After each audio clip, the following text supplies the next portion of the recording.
গোস্ত বাগে যদি কম বেশি করেন বা 3 ভাগ যদি না করেন কোনো সমস্যা আছে?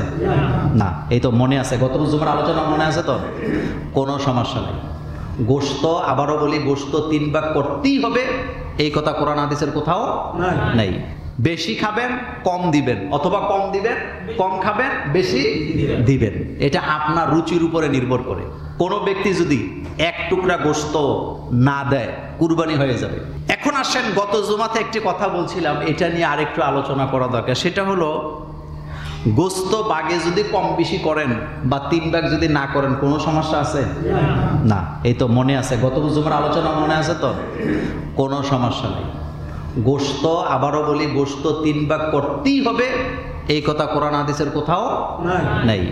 বেশি খাবেন কম দিবেন, অথবা কম দিবেন কম খাবেন, বেশি দিবেন, এটা আপনার রুচির উপরে নির্ভর করে। কোনো ব্যক্তি যদি 1 টুকরা গোস্ত না দেয়, কুরবানি হয়ে যাবে, কিন্তু সে বখিলামি করলো। কি করলো? বখিলামি করলো। আবারও বলি, কোনো ব্যক্তি যদি কুরবানির গোস্ত থেকে 1 টুকরা গোস্ত না দেয় আত্মীয় স্বজনকে, গরিব মিসকিনকে, কুরবানি হয়ে যাবে, কিন্তু সে কি করলো? এই জন্য উত্তম হলো, আপনারা আপনাদের সমাজে একটা বুদ্ধি শিখিয়ে দিন। আপনারা যদি সম্ভব হয়, আপনাদের মধ্যে যদি মিল মহব্বত থাকে, গ্রামে ঈদের আগের দিন লিস্ট করবেন কারা কারা কুরবানি দেয় নাই। কথা কি বুঝেননি আপনারা? কি করবেন? লিস্ট করবেন যে কে কে কুরবানি আমাদের সমাজে দেয় নাই। লিস্ট করে এরপরে যতগুলা গরু কুরবানি দিছেন, সকল গরু থেকে স্বেচ্ছায় খুশি মনে একটা বাঘ, এটা 3-এর সমান সমান দরকার না, আপনি আপনার মতো করে এক জায়গায় উঠাবেন। উঠাইয়া যুবকরা, সমাজের জন্য যারা কাজ করেন, তারা মিলেমিশে ওই যে লিস্ট করছিলেন, যতটুকু গোস্ত একসাথে করছেন, লিস্ট করে সমানভাবে ভাগ করে স্বেচ্ছায় নিজেরা গিয়ে ঘরে ঘরে গোস্তটা তাদেরকে পৌঁছে দেন, যারা কুরবানি দেয় নাই। আর যারা দেন নাই, আপনি যাই হন, যেই ফ্যামিলির হন, যেই বংশের হন, আপনি খুশি মনে গ্রহণ করবেন, তারা খুশি মনে দিবে, তাইলে ঈদের আনন্দটা পরিপূর্ণ হবে ইনশাল্লাহ। নেওয়ার মধ্যেও হীনমন্যতা যেন না হয়, দেওয়ার মধ্যেও যেন হীনমন্যতা না হয়। রাজি আছি তো ইনশাল্লাহ? এটা করবেন, এটা হলো সামাজিক, এটা ইসলামের সৌন্দর্য। রাসূল সাল্লাল্লাহু আলাইহি ওয়াসাল্লাম কুরবানির গোশত হাতে নিয়ে পোটলা করে ঘুরে ঘুরে ইহুদিদের বাড়িতে বাড়িতে পৌঁছে দিতেন। তার মানে বোঝা গেল অমুসলিমকে কুরবানির গোশত দেওয়া যায়। রাসূলুল্লাহ সাল্লাল্লাহু আলাইহি সাল্লাম কুরবানির গোশত পোটলা করে হেঁটে হেঁটে নিজে গিয়ে অমুসলিমদের বাড়িতে পৌঁছে দিতেন। আপনি আবার হিন্দুদের বাড়িতে গরু গোশত লয়ে যাবেন না। আপনি কইবেন যে মোল্লা হুজুর বলছে অমুসলিমের ঘরে কুরবানির গোশত পৌঁছাইতে, তো হিন্দুরাও তো অমুসলিম না। কুরবানির গোশত এটা আপনি খ্রিস্টানদেরকে দিতে পারেন, খ্রিস্টানরা গরু গোশত খায়, ইহুদিরা গরু গোশত খায়, হিন্দুদের মধ্যে কেউ কেউ খায়।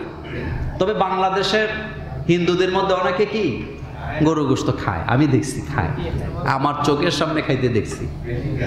তো কথাকে বুঝাইতে পারলাম? কথাকে বুঝাইতে পারলাম? পারলাম। আচ্ছা, এখন আসেন কোন ধরনের পশু আপনি কুরবানি করবেন। তাসুরুন নাজিরিন, যেটা দেখলে চক্ষু শীতল হয়, আপনার নজরে যেটা কি লাগে, আপনার নজরে যেটা লাগে। বাজারে 100 গরু আছে, সবগুলা কি আপনার পছন্দ হবে? না। আপনার কাছে যেটা পছন্দ হয়, একটু হৃষ্ট পুষ্ট তাজা পশু, যেটার পশম টসমগুলা কি আছে ঠিক আছে, শিং ঠিক আছে। একটা কথা বলে দিই, সেটা হলো যেই গরুর জন্মগতভাবেই শিং উঠে নাই, এটা দিয়ে কুরবানি করলে কোনো সমস্যা, এটা তো উঠেই নেই। কিন্তু উঠার পরে যদি ভেঙে যায়, আর সেই ভাঙ্গাটা যদি হয় 3 ভাগের 2 ভাগ, তাইলে কি হবে না। কিন্তু 3 ভাগের 1 ভাগ ভাঙছে, কোনো সমস্যা নাই, আপনি সেটা দিয়ে কুরবানি করতে পারবেন। আরেকটা কথা বলি, কুরবানি যেহেতু করবেনই, সেহেতু অসুস্থ পশু দিয়ে কুরবানি করবেন না।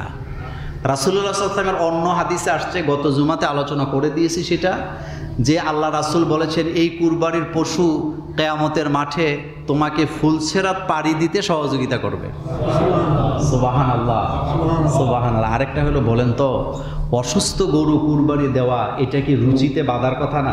আচ্ছা, ফাঁক দিয়ে আরেকটা কথা বলে দিই, যারা গাই গরু কুরবানি দেন তারা সাবধান। তারা কি সাবধান? আপনি বলবেন হুজুর মাসালা আছে, গাই গরু কুরবানি দিলে বাচ্চা পাওয়া গেলে হেডেও জবকেরা এক টুকরা গোস্ত রাইখা দেওয়া, কিন্তু আপনি বলেন তো একটা গরু আপনি জবে করছেন, গাই গরু জবে করার পর ওইটার ভিতরে একটা বাচ্চা পাওয়া গেছে, আচ্ছা আপনার কি এটা খাওয়ার জন্য রুচিতে?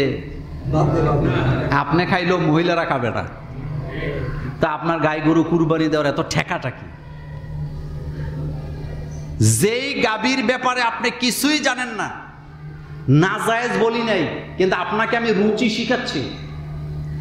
যেই গাভীর ব্যাপারে আপনি কিছুই জানেন না এবং যেই গাভীটাকে মাঠের মধ্যে ছেড়ে দিয়ে লালন পালন করা হয়েছে, হতে পারে আপনার অজান্তে এই গাভীর সাথে আরেকটা ষাঁড়ের কি হয়েছে, মিলন হয়েছে, তো তার পেটের ভিতরে বাচ্চা আছে, আপনি এই গাই গরুটা কুরবানি দেওয়ার দরকারটা কি? এত ফ্যাশন ভালো না। আমি আবারও বলি, এটা রুচির ব্যাপার। বলেন কিসের ব্যাপার? আমার চোখের সামনে একটা গাভী জবে হইল, এটার ভিতরে আরেকটা বাচ্চা পাওয়া গেল, ওই বাচ্চাটা জীবিত, আমি বাধ্য এটাকে কি করা, জবে করা। তো এই কাজটাকে করা বেশি জরুরি আমাদের। এই জন্য গাই গরু কুরবানি দিতে সাবধান। আপনি নিশ্চিত হওয়া লাগবে। কি হওয়া লাগবে? নিশ্চিত হওয়া লাগবে যে এটার ভিতরে বাচ্চা নেই। কিন্তু খামখেয়ালি করে গায়ের জোরে সর্দারি করে এই কাজ করা আমরা সমর্থন করি না। আপনি কুরবানি করবেন, আপনার কুরবানিটা যেন সবটা নিখুঁতভাবে কি হয়, এটা হলো মাসালা। শুনেন, মাসআলা শব্দের অর্থ হলো যেখানে প্রশ্ন জাগে। বলেন, যেখানে প্রশ্ন করা লাগে। আমাদের দেশে কয় ওজরের কোনো মাসালা নাই, এই কথাটা ভণ্ডামি কথা। ওজরের জন্যই তো মাসালা, ভুল কথা বলে। বলে কি ওজরের কোনো মাসলা নাই, এ কথা বলেনি, অথচ ওজরের জন্যই কি, যেখানে ওজর সেখানে মাসালা। আপনি পা কাটছেন, ওযু করলে পানি ঢালতে পারেন না, এখন মাসালা আসবে তুমি মাসে করো। আপনি ওযু করতে পারেন না, গোসল করতে পারেন না, এখন মাসালা আসবে তুমি তায়াম্মুম করো। এটা হলো মাসালা। আপনি গাই গরু দিয়ে কুরবানি দিবেন, কিন্তু গাই গরুর ভিতরে বাচ্চা পাওয়া গেছে, এখন মাসালা আসবে, বাচ্চা কি করবেন? কথা কি বুঝাইতে পারছি? তাহলে ওজরের কোনো মাসালা নাই, কথা কি এমন হবে না ওজরের জন্যই মাসালা? ওজরের জন্যই মাসালা। এই জন্য গাই গরু কুরবানি দিতে সাবধান। রুগ্ন পশু দিয়ে কুরবানি করা হবে কিনা? না, হবে না। এখন আসেন, অন্ধ পশু দ্বারা কোরবানি করা যাবে না? যাবে না। লেজ কাটা যাবে না, কান কাটা যাবে না, এগুলি খুঁত, এগুলো দেখে শুনে করতে হবে। আর এই মাসালাটা আরেকবার বলে দিই, আমাদের দেশে অনেকে প্রশ্ন তোলেন, যেটার অন্ডকোষ ফেলে দেওয়া হয়েছে। কি ফেলে দেওয়া হয়েছে? অন্ডকোষ ফেলে দেওয়া হয়েছে, অর্থাৎ খাসি করানো হয়েছে, ওইটা দিয়ে কুরবানি করা কি নাই? তারা বলে জায়েজ নাই। আপনাকে বুঝতে হবে, অন্ডকোষ ফেলে দেওয়া এটা খুইতের মধ্যে পড়ে না। আচ্ছা, আপনারা বলেন, ছাগলের বাচ্চাকে খাসি করাইলে এটা আরো মোটা তাজা হয় না দুর্বল হয়? এই তো বুঝছেন মাসালা। রাসূল সাল্লাল্লাহু আলাইহি ওয়াসাল্লাম গণহারে ছাগলের বাচ্চাকে খাসি করাইতে নিষেধ করছে। এই কারণে রাসূল সাল্লাল্লাহু আলাইহি ওয়াসাল্লাম গণহারে ছাগলের বাচ্চাকে খাসি করাইতে নিষেধ করছেন এই কারণে যে গণহারে যদি ছাগলের বাচ্চাকে খাসি করানো হয় তাইলে কি হবে? প্রজননে কমে যাবে, সমস্যা হবে। কিন্তু খাসি করানোটার মধ্যে খুঁতের কিছু নেই, এটা দেখাও যায় না, এটা বুঝাও যায় না। আর খাসি করাবার দ্বারা এই গরু ছাগলের শক্তিও কমে না। কথা কি বুঝাইতে পারলাম? কথা কি বুঝাইতে পারলাম? আর একটা হলো, খাসি করাইলে গোস্তের মজা আরো বাড়ে না কমে? বাড়ে।